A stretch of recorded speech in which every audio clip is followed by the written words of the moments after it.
Bonjour à tous, je suis ravie de vous retrouver pour inaugurer cette semaine un petit peu spécial sur l'antenne de TV Vendée, puisque nous serons chaque soir entourés de collégiens. En effet, dans le cadre de la 35e semaine de la presse et des médias dans l'école, 5 journalistes de TV Vendée ont accompagné 5 classes de 5 communes différentes du département dans un parcours d'éducation aux médias. Alors l'idée, c'était d'aller rencontrer les élèves, de discuter avec eux, de leur parler de notre métier, de répondre à leurs questions, mais aussi et surtout de les emmener sur le terrain et de leur faire réaliser leur propre reportage. Alors toute cette semaine, vous allez découvrir chaque soir sur l'antenne de TV Vendée le fruit de leur travail. Ce travail, il a débuté il y a quelques mois déjà. En novembre dernier, nous sommes allés chacun rencontrer notre classe. Pour ma part, je suis allée au collège Michel Ragon à Montaigu-Vendée, rencontrer la classe de 4e A, dont une partie des élèves se trouve avec moi sur ce plateau. Alors déjà, comment ça va? Parce que juste avant de démarrer l'émission, c'était un peu le stress. Est-ce que ça va bien? Oui, ça va. On se détend? Tout va bien. Alors déjà, ce sont vos professeurs qui ont choisi d'inscrire la classe à ce parcours d'éducation aux médias. Mais est-ce que vous étiez curieux de découvrir ce métier, le métier de journaliste? Moi, ça m'intéressait pas spécialement. Mais quand vous avez commencé à nous montrer d'autres reportages que vous avez faits, ça a commencé à m'intéresser. D'accord, mais au départ, ça t'intéressait pas spécialement? Non. D'accord. Et qu'est-ce qui t'a intéressé alors quand t'as vu un Je reportage? sais pas, la manière de filmer, tous les trucs qu'il fallait régler et tout ça. Ok. Qu'est-ce que vous vous posiez comme question? Avant que je vienne vous voir, est-ce que vous aviez déjà discuté un peu en classe des questions que vous alliez poser, de ce qui vous intéressait sur le métier? Oui, comment fonctionnait le métier de journaliste et comment ça se passait d'aller voir les personnes, les interroger et tout. Vous aviez des questions? Est-ce qu'il y a des choses qui vous ont particulièrement étonné? Vous vous êtes dit, ah tiens, mais je pensais pas du tout que ça se passait comme ça, moi. Par exemple, je pensais pas que fallait faire attention au micro qui pouvait être dans le champ de la caméra. D'accord. Qu'il fallait pas qu'il se balade un peu voilà. partout, il faut qu'il reste bien en face de la bouche de la personne qu'on interviewe, ouais. Il y a d'autres choses qui vous ont un peu étonné ou pas? Sur, je sais pas, sur les horaires de travail, sur ce qu'on peut être amené à aller filmer? Non? Bon, très bien, pas de surprise. Alors, tous ensemble, on a discuté, on a divisé la classe en 3 groupes. Et l'idée, c'était que chaque groupe réalise un reportage. Donc, on a discuté tous ensemble et on a déterminé 3 axes de travail. Donc, on est parti avec un reportage plutôt sur les jeunes, avec le lycée Léonard de Vinci. Un reportage sur les actifs dans cette commune de Montaigu-Vendée qui est quand même très dynamique. Et un reportage sur les seniors. Vous êtes allés rencontrer un retraité bénévole très actif dans le milieu associatif. Donc quand je vous ai quitté, on avait ces axes de travail et c'était à vous de trouver des interlocuteurs, de caler les rendez-vous, de préparer vos interviews. Alors il fallait affiner vos idées, il fallait tout condenser et bosser un petit peu tout seul. Et puis on s'est retrouvés pour la journée de tournage. C'était une journée plutôt intense, la journée de tournage, mais on en parlera juste après avoir regardé le premier reportage, celui consacré au lycée Léonard de Vinci. Jules et Nora sont étudiants depuis 2 ans au lycée Léonard de Vinci, à Montaigu, en design de graphique. C'est l'une des spécificités de ce lycée très attractif et réputé pour ses formations. J'étais d'abord dans ce lycée pour passer mon bac général. Et en fait, j'avais déjà entendu parler de la formation et je savais ce qu'elle valait. Je connaissais un petit peu les méthodes d'enseignement des professeurs. Et donc j'avais demandé ensuite à rejoindre cette formation. Et c'est vrai qu'en plus, le fait d'habiter déjà sur Montaigu, c'était plus simple pour moi au niveau logistique. Je trouvais que la formation avait la qualité d'une formation avec des enseignements techniques spécifiques et de qualité aussi. Au début, je ne le pensais pas.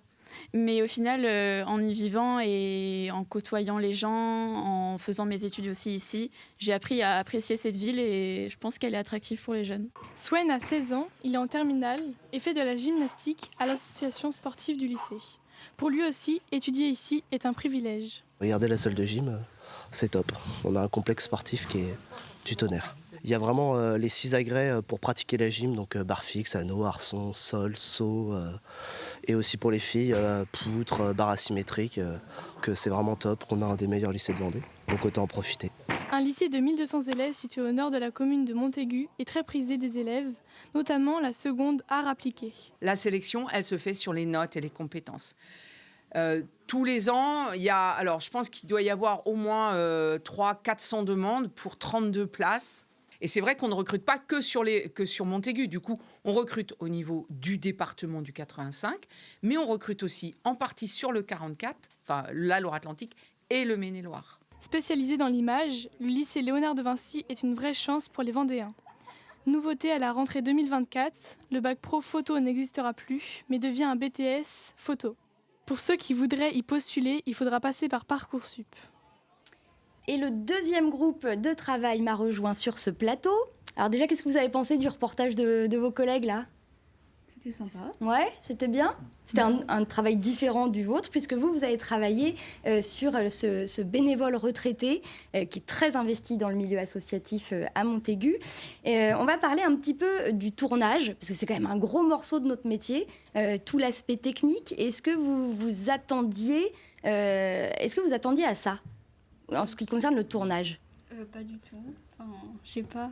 Iliana, tu t'attendais à quoi, toi ?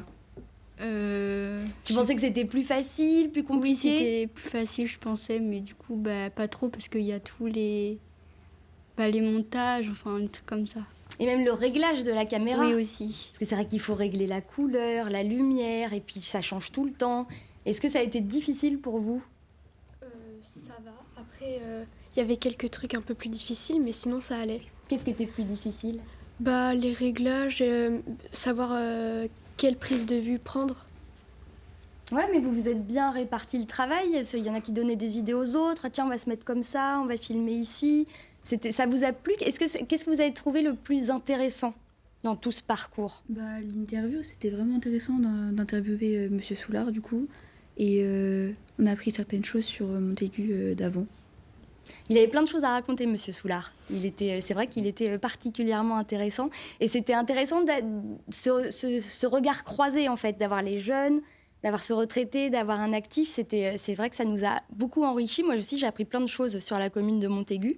Et est-ce que, techniquement, il y a des choses qui vous semblent vraiment encore hyper compliquées ? Vous vous dites, j'y arriverai pas à faire ça tout seul. C'est vrai que c'est dur de trouver quoi prendre avec la caméra, parce qu'on ne sait pas forcément prendre des paysages, mais ça se ressemble un peu, donc c'est dur de savoir quoi prendre avec la caméra des fois. D'accord. Mais vous avez aimé toucher la caméra et faire le tournage ? Oui. Ouais. Oui. Est-ce que c'est quelque chose que vous attendiez ? Parce que alors c'est sympa d'avoir un journaliste qui vient parler en classe, mais c'est vrai que ce qui est sympa, c'est de pouvoir manipuler, d'aller sur le terrain. C'était une journée qui vous a peut-être plus intéressé ? Oui. Ouais. Oui. Ok. Est-ce que vous avez encore des questions sur la technique, sur le tournage ? Non ? Donc on regarde votre travail, on regarde le deuxième reportage sur Monsieur Soulard à la Maison des Associations. Monsieur Soulard est professeur à la retraite. Il vit à Montaigu depuis 50 ans. Il a toujours été très investi dans les associations qui rassemblent des Montacutains de tous âges qui se retrouvent au parc Henri Joyot à la Maison des Associations. Alors, j'étais souvent membre d'associations dans Montaigu, soit en consommateur, faire des activités, soit en dirigeant d'associations sur Montaigu depuis que je suis arrivé ici. J'ai créé, par exemple, le club de judo à une époque pour mes enfants. J'avais 3 enfants qui pratiquaient. En loisir personnel, j'ai fait un petit peu de volley, un petit peu mais toujours en dilettante, enfin en amateur. Du billard, là, ou la salle qui est à côté, pendant une vingtaine d'années. Oh, elle l'a chassé. Maintenant, je fais de la photo avec un club qui est sur Montaigu-Vendée, mais à Saint-Hilaire-de-Loulay, avec l'Oléo. Toutes ces associations permettent de se divertir et d'occuper son temps libre. Elles sont importantes pour tous les adhérents et pour le dynamisme de la commune. Ça, c'est quelque chose qui fait partie de notre ADN, de notre force. C'est qu'il n'y a quasiment pas un habitant qui ne fait pas partie d'une association. Et quand on est dans une association, ça veut dire qu'on participe à la vie locale, on s'investit pour les autres. C'est presque 300 associations sur Montaigu-Vendée. Et donc, c'est beaucoup d'habitants qui sont investis pour les autres. Jean Soulard s'investit pour les autres et ça lui fait du bien. Mon engagement associatif me permet de rester en tant que retraité dans la vie active et de servir à quelque chose à Montaigu. Ça me permet aussi de rencontrer des gens de classe et d'âge différents. Et puis, ça me donne une satisfaction pour moi-même, pour œuvrer dans la société à quelque chose modestement avec ce que je peux faire dans la société. Grâce aux nombreuses associations qui existent à Montaigu-Vendée, les retraités actifs comme Jean Soulard peuvent continuer de s'investir dans la société, de se sentir utiles et de profiter de leur retraite sans jamais s'ennuyer. Et c'est déjà le 3e groupe de travail des élèves de la 4e A du collège Michel Ragon qui m'a rejoint sur ce plateau. Alors ce matin, on a fait le montage tous ensemble des reportages et il y en a un qui m'a dit « mais c'est tellement long tout ce travail pour faire un reportage de 2 minutes ». Est-ce que c'est quelque chose aussi que est-ce que vous imaginiez que c'était plus rapide de fabriquer un reportage ? Non, toi tu te rendais compte que c'était aussi long ? Oui. Et est-ce que vous regarderez peut-être différemment les reportages à la télé aujourd'hui ou pas ? Oui. Ouais. Qu'est-ce que vous allez faire attention à quoi ? Tous les cadrages qui ont été faits, et puis il y avait aussi beaucoup de choses que nous, on ne voit pas. Donc c'est vrai que ça fait bizarre maintenant. Oui, vous allez faire plus attention aux petits détails. Ouais. Et le montage, est-ce que c'est quelque chose que vous avez... Est-ce que vous avez bien compris le fonctionnement, comment on monte un reportage ? Oui. Est-ce que vous pensiez aussi que ça pouvait être aussi long de monter un reportage de 2 minutes ? Non, je pensais moi que c'était plus facile et plus court du coup. Parce que du coup, à la télé, c'est pas très long. Mais oui, ça fait que 2 minutes, mais on y passe 2 heures. En gros, hein. J'exagère un petit peu. Est-ce qu'il y en a parmi vous qui peut-être ont envie de devenir journaliste ? Oui, moi j'aimerais bien. Yes. Ouais, c'est quelque chose qui t'intéresserait ? Oui, j'aime bien le fait d'aller n'importe où. Enfin, de pas savoir où on va être quand on va se réveiller un jour, et puis ça m'intéresse. Puis on apprend beaucoup de choses lorsqu'on interroge les gens. Exactement, ça c'est vraiment une belle partie du métier, c'est la rencontre avec les gens. Est-ce que vous avez senti ça sur la journée de reportage vous avez mené des interviews avec un monsieur qui était aussi très intéressant. Qu'est-ce que vous retenez de cette rencontre avec Jocelyn ? Son métier était plutôt intéressant à apprendre. Alors, je vais préciser que son métier, Jocelyn a ouvert une librairie spécialisée BD et manga. Donc là, les collégiens, c'est vrai que vous étiez quand même à fond. C'était plutôt passionnant. Et c'était quelqu'un qui avait vraiment envie de partager son quotidien et qui vous a raconté pas mal de choses. Donc ça, ouais, c'était une belle rencontre. Enfin, moi, j'ai trouvé que c'était une belle rencontre. Je sais pas pour vous. Ouais, Arthur ? Oui, c'était cool d'apprendre son quotidien et je me suis amusée. Très bien. Alors, on va l'entendre après. Arthur, c'est toi qui as posé la voix sur le reportage. Oui. T'avais très envie de le faire. Je voulais bien essayer, vu que je l'avais jamais fait. Et alors ? Un exercice agréable ? Oui, je suis content de l'avoir fait et voilà. Très bien. Est-ce que tu veux qu'on regarde le reportage pour qu'on entende ta voix ? Oui. Pour que la France entière entende ta voix ? Bon, ok, oui. la Vendée. Mais... On regarde le 3e reportage sur Jocelyn Savina et sa librairie Les Trois Mondes. Jocelyn Savina a ouvert sa librairie Les Trois Mondes en plein centre-ville de Montaigu. Elle est réputée pour son offre très variée de BD, mangas et romans graphiques. Jocelyn voulait ouvrir une librairie qui lui ressemble. Alors moi, je suis un passionné de lecture et aussi de bande dessinée depuis longtemps. Et quand je suis arrivé sur le secteur, j'avais du mal à trouver facilement les titres, les BD qui m'intéressaient. Et je me suis dit, pourquoi pas essayer d'ouvrir une librairie spécialisée dans le monde de la bande dessinée à Montaigu. Aujourd'hui, après 2 ans d'ouverture, la clientèle vient de partout, des jeunes et des moins jeunes. Elle est ravie de pouvoir trouver ce genre de commerce. Montaigu, c'est aussi une commune dynamique, avec des lycées, avec des collèges, avec des écoles, avec beaucoup de nouveaux arrivants aussi sur Montaigu depuis quelques années, notamment après le Covid. Et donc on a un dynamisme économique fort. Un dynamisme fort en effet, comme le souligne le maire de la commune. Sur notre commune, comme sur notre territoire plus largement nord-est vendéen, on a le taux de chômage le plus bas de France. Ce qui fait qu'on a plutôt, évidemment, c'est une chance de ne pas avoir de chômage, et en même temps, ça nous oblige à avoir une politique plutôt importante pour attirer de nouveaux salariés au sein de nos entreprises. Jocelyn n'a pas encore de salariés. Il est seul dans sa librairie, mais très heureux de ce qu'il fait. C'est du bonheur tous les jours, je rencontre plein de gens hyper intéressants avec qui on parle toute la journée de bande dessinée, du jeune public comme vous. Enfin, c'est toujours hyper intéressant de partager une passion comme celle-là. Et les retours clients sont très très positifs, donc non, si c'était à refaire, je le referais complètement. Jocelyn a plein de projets en tête, comme de nouveaux thèmes de BD et de nouveaux rayons. Si tout va bien, il prendra peut-être un salarié ou un apprenti pour travailler avec lui. Et après les élèves, ce sont les professeurs qui sont arrivés sur ce plateau, Madame Leclerc, Monsieur Langlinet.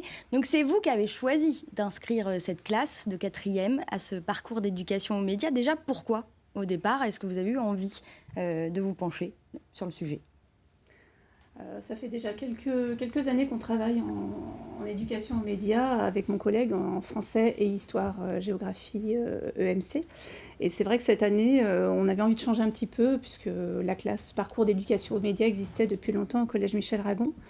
Et on nous a proposé, le conseil départemental nous a proposé ce projet qui nous a semblé très très intéressant, notamment parce que ça nous permettait de faire sortir les élèves du collège et de leur faire découvrir les techniques de tournage. Et c'est vrai que je pense que ça leur a bien plu et que voilà, on a eu un projet intéressant à mener. Un projet dense, il y avait beaucoup de travail et qu'il fallait faire rentrer dans les emplois du temps. Est-ce que, de la même manière, est-ce que vous vous attendiez à ce que créer un reportage, fabriquer un reportage, ça demande autant de temps? Alors, on nous avait effectivement prévenu dès le début que ça allait demander beaucoup de travail. On était conscient de ça, mais on ne s'imaginait pas que ça allait être autant de travail. Et en particulier, ça pose tout un tas de problèmes d'organisation dans un établissement scolaire, dans un collège, où là, en l'occurrence, on a buté très rapidement sur le fait que mon emploi du temps, l'emploi du temps de ma collègue, l'emploi du temps de la classe ne coïncidaient pas forcément. Donc, on était parti sur l'idée de diviser la classe en 3, de travailler chacun dans notre coin. Ça n'a pas été possible. Mais le résultat est tout à fait honorable et même, même vachement bien. On s'est efforcé quand même que les élèves fassent le maximum du travail qui était demandé, mais le prémontage, le dérochage par exemple, j'ai essayé de le faire en classe, alors une classe à 28, et puis très rapidement, ça a été un peu agité parce que c'est normal, les élèves étaient là, ah ce plan-là c'est moi qui l'ai fait, celui-là c'est moi qui l'ai fait, alors il faut le prendre, et puis non on va prendre le mien, puis non on va pas prendre celui-là parce qu'il est surexposé par exemple. Ça a sorti tout le monde de sa zone de confort. Ah ça c'est sûr, mais très rapidement j'ai compris qu'on n'allait pas pouvoir faire le montage en classe. Bah, c'est compliqué d'écrire un reportage à 28, hein. Ça c'est sûr que c'est un travail qui est pas évident. Et qu'est-ce que vous en retenez, vous? Et s'il y a une chose que vous retenez de tout ce parcours depuis le mois de novembre et depuis notre première rencontre, qu'est-ce que vous retenez, vous?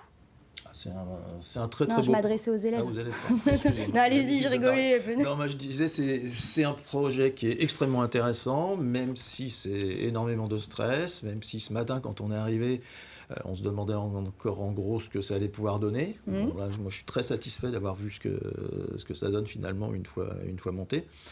Mais oui, c'est particulièrement intéressant. Ça, comme disait ma collègue, ça permet de continuer à travailler sur les projets de médias sous un angle complètement différent. Jusqu'ici, on travaillait surtout sur le texte ou sur l'image fixe, sur la photo.